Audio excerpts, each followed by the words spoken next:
Hello, everybody.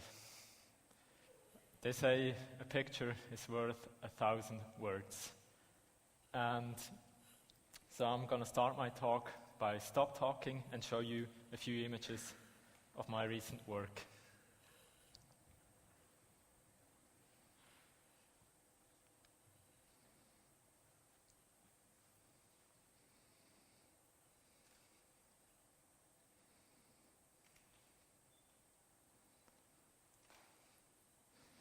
Okay, so now my talk is already 6,000 words long, but I feel like I still owe you some kind of explanation about these images.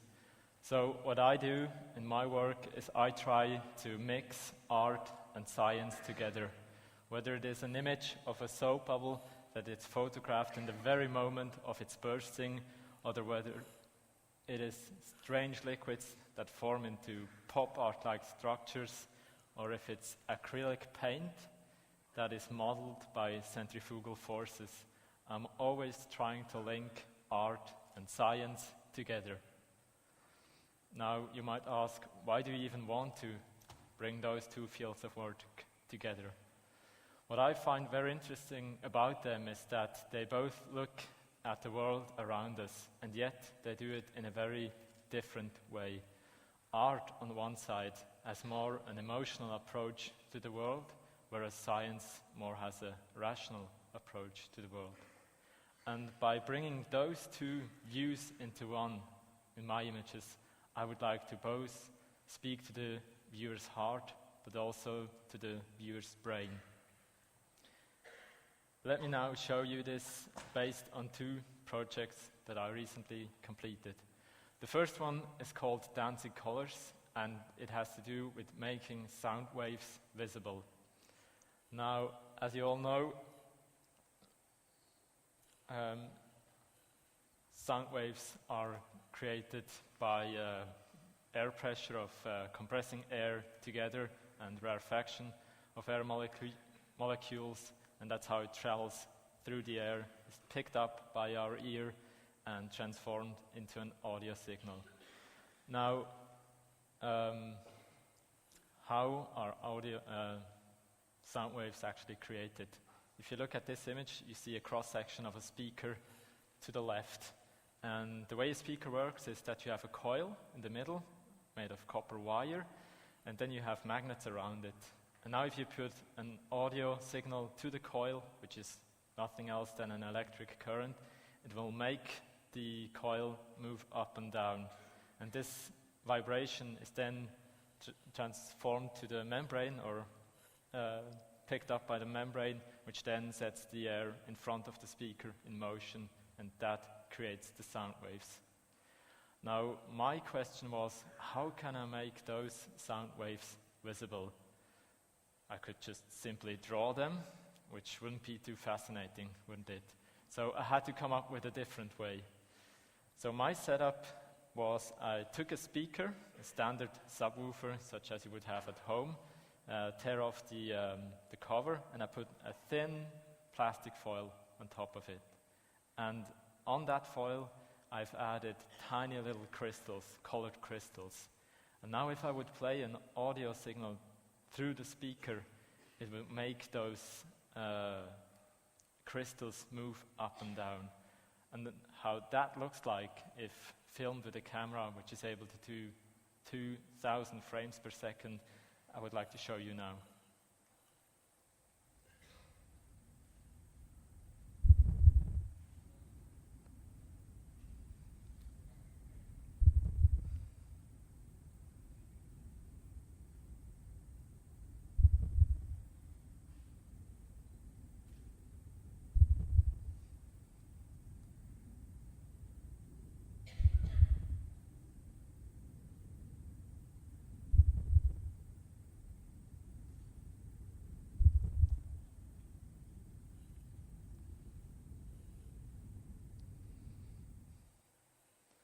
So what do you think of that?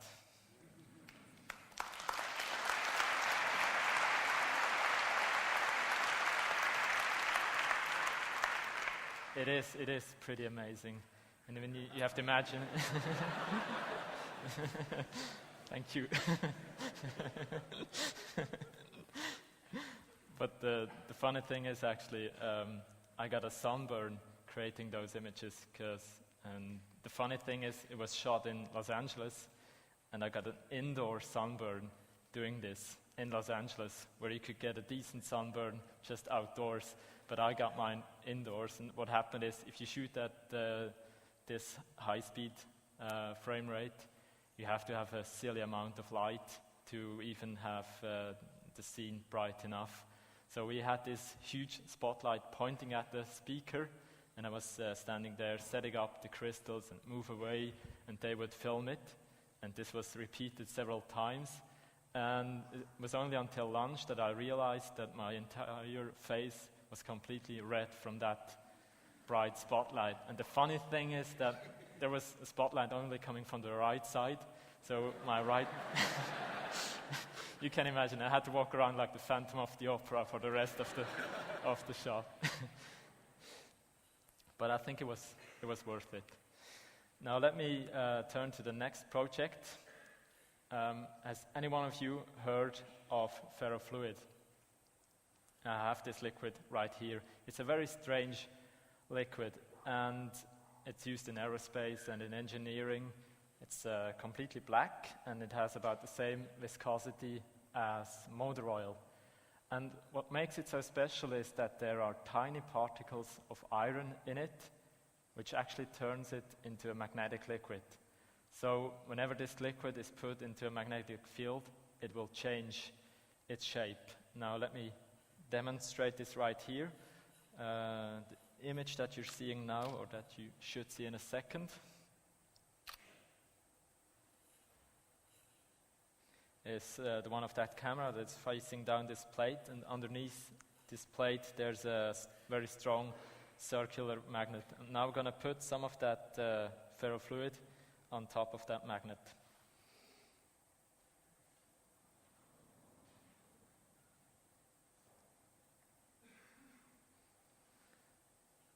So as you can see, it has already formed spikes, and this has to do with the repulsion and attraction of the iron particles inside the ferrofluid.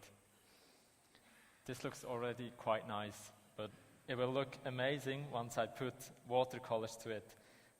These are just standard watercolors as you would get them at the art store, and those, you don't get those at the art store,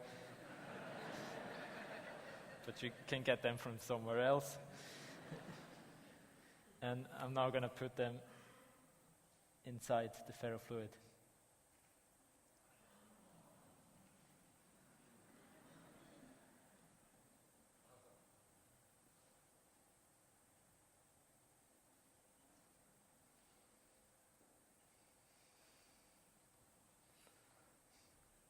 So it has now formed into this pop art-like structures. And what happened is that if you put watercolors in there, the watercolors will not mix with the ferrofluid because it's hydrophobic, means it doesn't mix with water.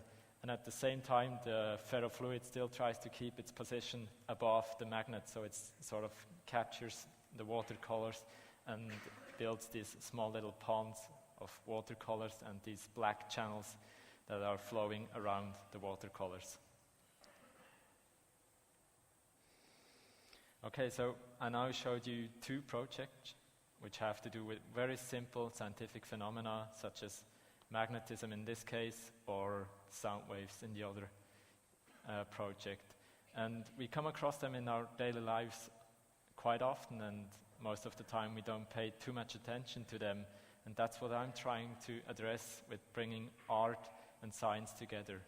I try to take these phenomena and show them in a poetic and in an unseen way, and therefore invite you, the viewers, to stop for a moment and think about all the magic and the beauty that's constantly surrounding us. It's not only a beautiful image to look at, but it also raises questions on how it was made, what are the physical properties behind it, and by having those two views merged together, hopefully we will appreciate even more the beauty that's constantly surrounding us. And I was hopefully able to do this with those two projects today. Thank you very much.